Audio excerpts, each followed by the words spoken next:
Good morning, brothers and sisters. Mark Espinosa, proud to be your president, Local 919, speaking to all our members out there. Haven't spoken to you in a little while, but I also, want to stress the fact that there are other members besides the Stop and Shop folks out there that are also impacted by this horrible situation that we are all living under. The Bob's Furniture stores that we represent, the Burlington store in New London, and also the Vernon cafeteria employees, the Vernon school systems have been already impacted. But I thought I'd come to you just to try to reassure. First of all, I want to say thank you. Thank you again for all the work, the hard work, the dedicated work under such stressful times. Obviously, I don't have to reiterate. We all know what's going on out there, but I want to just to try to reassure everyone, that your local union, along with all the local unions, especially here in New England, we're in constant contact with your employer. We're having discussions with them. A lot of things that have happened at the store is because of your input and the input that you've given us to provide to the company of suggestions and things that need to take place that, in many cases have already taken place and some things that are going to be taking place. The international union, we are in contact constantly with them. They've set up a website, of course, dedicated for information and a text site to get further information. But basically, you can come onto our site and get everything that we're getting from the international. We have, for those of you who don't know, we do a Facebook page. It's at UFCW Local 919. We have Instagram at UFCW Local 919. So there's a lot of information being printed on those sites, as well as the unions. You can just email us at union at ufcw919.org, union at ufcw919.org, to try to continue our communication as best as we can. As I've said in my previous messages, our health fund office, our pension fund office here in this building is working. They're here full time. They're dealing with claims. They're dealing with pension checks that just had to go out last week. The weekly disability checks that had to go out. So we're trying to keep this moving and stay up with everything that's going on. I know that your company most recently announced to us that a customer monitoring system in terms of some type of a crowd control program is being implemented this evening. We do know that scheduled for, I believe, April 4th, there are masks that are going to be brought into the stores, plexiglass or plastic type of welders masks. For your protection. The company, I believe, is doing what they can do, but I certainly, welcome any suggestions, that we can forward on to your company.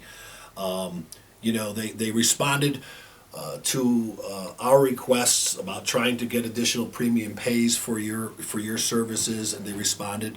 There's obviously some people think, well, it's not enough. It should have been this. We weren't really bargaining. Last year we were bargaining a contract. Believe it or not, April 11th. It's a year that we all endeavored onto the very difficult time of a strike, of a job action. So we're coming fast upon our 1-year anniversary of that. So we're not in the position of actually opening up a contract and re-bargaining, but we are in constant contact with your employer, and we at least have that ability to have dialogue with them and them keeping us in touch with what they're doing and us trying to keep them in touch with what your concerns are, what your desires are. Not that, we're going to be successful in everything. We're in constant contact with your legislative, political leaders, particularly here in the state of Connecticut, from the governor's office on down. We've had conference calls with the governor's office, different legislators. I've written letters to the state senators relative to first responder status which is important in terms of one of the reasons would be that a daycare, child daycare program would be made available to those employees designated as first responders. We're trying to get that accomplished. There's been talk about the limitation. The governor office has not mandated that the controlled total of customers, it has not been enacted yet. However, I think the company's responding in advance of that, and as I said, tonight they are going to begin monitoring and calculating and counting out in front of the store. You will see people with iPads with a counter to monitor how many people are in a store at a specific time to try to lessen the burden and help you create some more social distancing. I would recommend to you employees, because I have spoken to a lot of you, that the customer who is, I want to say, not caring of your situation, and if you feel that a customer is too close, you need to remind them of that. I don't know that a store manager is going to be able to walk around to each and every customer. I would hope that they would try to monitor the social distancing that should be taking place, but you have every right to notify your customer that they are not giving you proper spatial distance. I do want to remind you folks that the company did agree on a 2-week paid leave if it's a related event. If you are, God forbid, infected or impacted under a quarantine situation, there is 2-week paid leave that can be applied to that. The union disability plan is available should you become medically disabled due to any situation, but particularly to this situation.